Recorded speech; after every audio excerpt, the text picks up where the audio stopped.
এখন হচ্ছে আমরা আইএলটিএস স্পিকিং এর পার্ট 1 সম্পর্কে ডিটেইলসে জানবো। তো পার্ট 1 এ মূলত হচ্ছে ইন্ট্রোডাকশন এন্ড ইন্টারভিউ পর্ব আমরা বলতে পারি এটাকে। কেন ইন্ট্রোডাকশন ইন্টারভিউ? কারণ ওই পার্ট 1 এর শুরুতে ফার্স্ট অফ অল আপনার সাথে এক্সামিনার পরিচিত হবে, আপনার সম্পর্কে জানবে, আপনার ওর সম্পর্কে আপনাকে পরিচয় দিবে, এবং তারপর হচ্ছে ইন্টারভিউ মানে হচ্ছে আপনার সম্পর্কে কিছু কোয়েশ্চেন করবে, আপনার ব্যক্তিগত লাইফ সম্পর্কে, আপনার নিজস্ব যে আশেপাশের টপিক গুলো আছে ওইগুলো সম্পর্কে কোয়েশ্চেন করবে। এটার টাইম লিমিট মূলত হচ্ছে 4 থেকে 5 মিনিটের মতো হয়ে থাকে। 4 থেকে 5 মিনিটের মতো এখানে আপনাকে কিছু কোয়েশ্চেন করবে। সর্বপ্রথম হচ্ছে আপনার শুরুর দিকে আপনার ফুল নেম জানবে, আপনাকে কি নামে ডাকবে ওইটা জানবে, আপনি কোথা থেকে এসেছেন এটা জানবে, হচ্ছে আপনাকে আপনি কি জব হোল্ডার না স্টুডেন্ট এটা প্রশ্ন করবে। এগুলাই হচ্ছে ফার্স্ট অফ অল আপনার সম্পর্কে পরিচিত হবে। তারপর হচ্ছে আপনার পরিচিত কিছু টপিক, যেমন আপনার সম্পর্কে, যেমন আপনার আহ, বাড়ি, আপনার হোম সম্পর্কে প্রশ্ন করতে পারে, ফ্যামিলি সম্পর্কে প্রশ্ন করতে পারে, ওয়ার্ক, স্টাডিজ, আপনার পছন্দ অপছন্দ, এগুলো সম্পর্কে কিছু মানে কমন কোয়েশ্চেন গুলা করবে। তো এখানে যেমন আমি কিছু এক্সাম্পল কোয়েশ্চন দিচ্ছি যে হোয়ার ডু ইউ লিভ, তুমি কোথায় থাকো, এটা কোয়েশ্চন করতে পারে, এই টাইপের question. What do you like about your job, যদি আপনি বলেন যে আপনি জব হোল্ডার, তখন আপনাকে প্রশ্ন করতে পারে যে আপনি আপনার জব সম্পর্কে মানে জবের কোন বিষয়গুলো আপনি পছন্দ করেন। তারপরে আপনি how do you usually spend your weekends, আপনার ছুটির দিনগুলা আপনি কিভাবে কাটান। মানে এই টাইপের যে কোয়েশ্চন গুলো আছে ওইগুলাই মূলত হচ্ছে পার্ট 1, মানে একবার বেসিক যে কোয়েশ্চন গুলা ওইগুলাই করে। তো এটা মূলত হচ্ছে 4 থেকে 5 মিনিটের মতো কোয়েশ্চন থাকে, মানে 4 থেকে 5 মিনিট পর্যন্ত আপনাকে পার্ট 1 সম্পর্কে কোয়েশ্চন করবে, দেন হচ্ছে পার্ট 2 তে মুভ করবে। তো পার্ট 1 সর্বপ্রথম আপনার সম্পর্কে জানবে, আপনার পরিচয় কনফার্ম করবে, আপনার পাসপোর্ট দেখতে চাইবে, ও সম্পর্কে জানাবে। তারপর হচ্ছে যে আপনার ফুল নেম, আপনাকে কি নামে ডাকবে, আপনি কি স্টুডেন্ট না জব হোল্ডার, আপনি কোথা থেকে এসেছেন, আপনার পছন্দ অপছন্দ, আপনার ফ্যামিলি, আপনার পড়ালেখা সম্পর্কে কোয়েশ্চেন করতে পারে, এই টাইপের বেসিক কোয়েশ্চেন করবেন। তো এখন কথা হচ্ছে আমরা পার্ট 1 গুলো আনসার করার ক্ষেত্রে আমরা কি কি টিপস গুলো ফলো করতে পারি। তো আমরা নেক্সট স্লাইডে হচ্ছে এই টিপস সম্পর্কে কিছু আলোচনা করব। পার্ট 1 এর আমরা কিছু টিপস এখানে শেয়ার করার চেষ্টা করছি। তো টিপস হচ্ছে মূলত সর্বপ্রথম যে বিষয়টা খেয়াল রাখতে হবে এটা হচ্ছে আমরা যখন কথা বলবো আমরা যাতে ন্যাচারালি যে আমাদের টোন আছে ওইটা মেনটেন করি। আচ্ছা, অনেক সময় অনেকে পরীক্ষা দিতেছে ওইটা মাথায় রেখে ও মানে খুব স্ট্রেসড হয়ে যায়, দেন একটা টোনটা নার্ভাস ফিল করে, ওই টাইপের একটা টোন হয়ে যায়। আমরা আমাদের রেগুলার কনভারসেশন, যেমন আমি আমার ফ্রেন্ডের সাথে যেভাবে কথা বলি, আমি আমার ফ্যামিলি মেম্বারের সাথে যেভাবে কথা বলি, ওই টোনেই হচ্ছে আমি কনভারসেশনটা রাখার চেষ্টা করব। Speak as natural as possible, just like a normal conversation. তো এটা হচ্ছে খুব ইম্পর্টেন্ট। আপনি একেবারে নর্মাল কোয়েশন করবেন না, এটা কিন্তু হচ্ছে আপনার সম্পর্কে কোয়েশন করবে। সো আপনি এটা সম্পর্কে নার্ভাস হওয়ার কোনো প্রশ্নই আসে না, আপনি আপনার সম্পর্কে কথা বলবেন।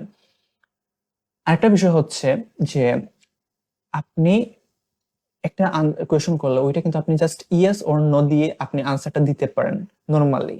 কিন্তু আপনি যখন আইএলটিএস স্পিকিং মডিউলে কোনো কোয়েশ্চেনের আনসার করবেন, ট্রাই করবেন যাতে আপনি জাস্ট শর্টকাট ওয়ান ওয়ার্ডের আনসার না দিয়ে ফুল আনসারটা দিতে। কারণ হচ্ছে এটা আপনার মার্কিং এর উপর প্রভাব ফেলে। আপনাকে বলা হলো যে আর ইউ স্টুডেন্ট, আপনি ইয়েস বললেন। তো এটার সাথে যদি আপনি yes I am I am currently pursuing my bachelor's degree, মানে আপনি কি বিষয়ে পড়ালেখা করতেছেন ওইটা এড করে দেন, তাহলে কিন্তু ওই আনসারটা শুনতে ভালো লাগে এবং এটাও মার্কিং এর ক্ষেত্রেও প্রভাব ফেলে। তো আপনি ট্রাই করবেন যে focus giving full answers, not just yes or no. এক ওয়ার্ডে আনসার না দিয়ে ওই আনসারটা কিছু অ্যাড করার চেষ্টা করবেন।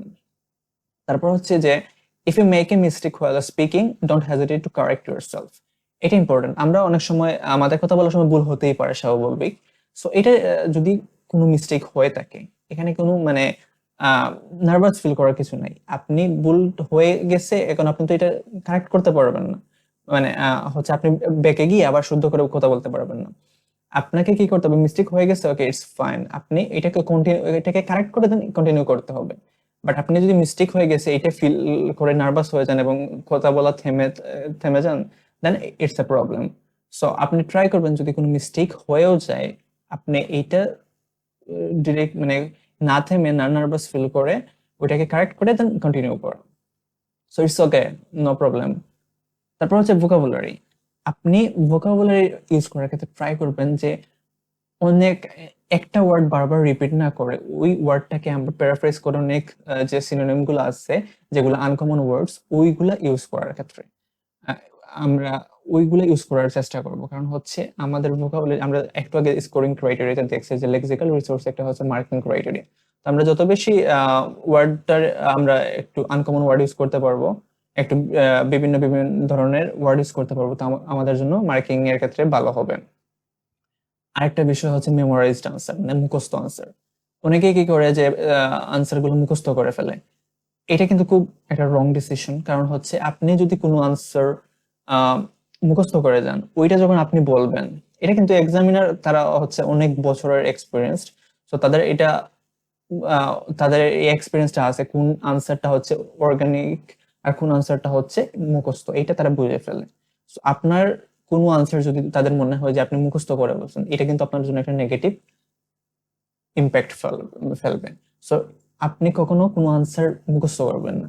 আর আইএলটিএস স্পিকিং এর ক্ষেত্রে মুখস্থ করার কোনো প্রশ্নই আসে না, কারণ আপনাকে যে কোয়েশ্চেন গুলো করা হবে, যেমন পার্ট 1 এর কোয়েশ্চেন, পার্ট 1 সম্পর্কে আপনার সম্পর্কে কোয়েশ্চেন করবে।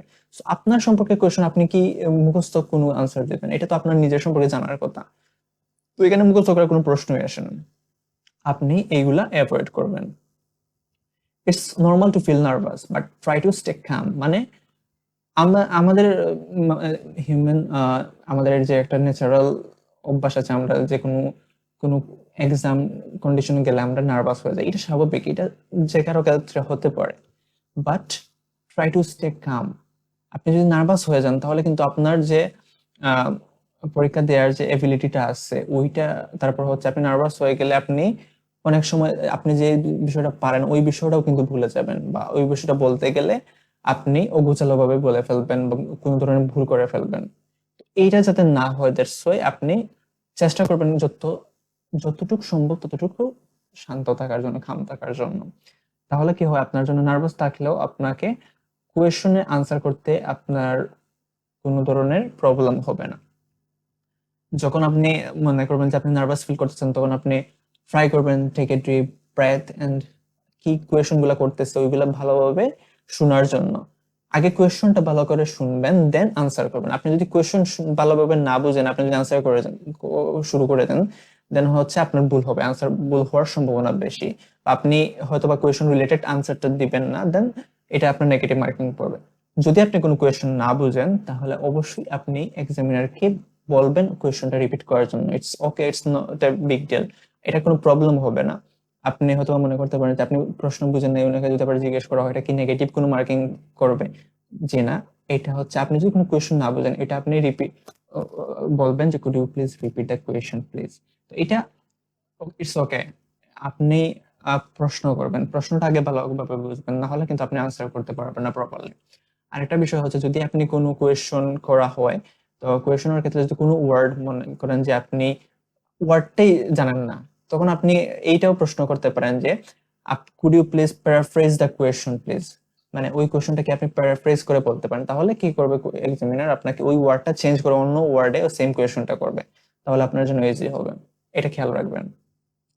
ওকে, তো লাস্টলি আমি যেটা বলবো পার্ট 1 এর ক্ষেত্রে, এটা হচ্ছে আপনার সম্পর্কে, যেমন about your self and common topics like work, study, hobby, family, home, এইগুলো সম্পর্কে হচ্ছে আপনি নিজে বাসায় একা প্র্যাকটিস করার চেষ্টা করবেন। এটা হচ্ছে ইম্পর্টেন্ট। আপনি যত বেশি প্র্যাকটিস করবেন তত বেশি আপনি ওই সম্পর্কে আপনার এক্সপিরিয়েন্স হবে। আপনি যখন প্রথম দিকে প্র্যাকটিস শুরু করবেন তখন হয়তো আপনার কাছে নার্ভাস ফিল হইতে পারে বা আপনি অনেক ভুল হবে, বাট যত বেশি প্র্যাকটিস করবেন তত বেশি আপনার ভুলগুলা কমে আসবে, তখন নার্ভাসনেসটাও আপনার কমে আসবে। তখন মেইন পরীক্ষায় যখন আপনি যাবেন তখন আপনার জন্য এটা ইজি হবে এইগুলো সম্পর্কে আনসার করার জন্য। দ্যাটস ওয়াই পার্ট 1 সম্পর্কে আপনি ভালোভাবে এই যে কমন টপিক, মানে about your self, common topics যেগুলো আপনার কাজ, স্টাডি, হবি, ফ্যামিলি, হোম, আপনার পছন্দ অপছন্দ, এইগুলো সম্পর্কে ভালোভাবে নিজে নিজে প্র্যাকটিস করবেন বাসায়। তো এগুলো হচ্ছে মূলত পার্ট 1 এর কিছু টিপস।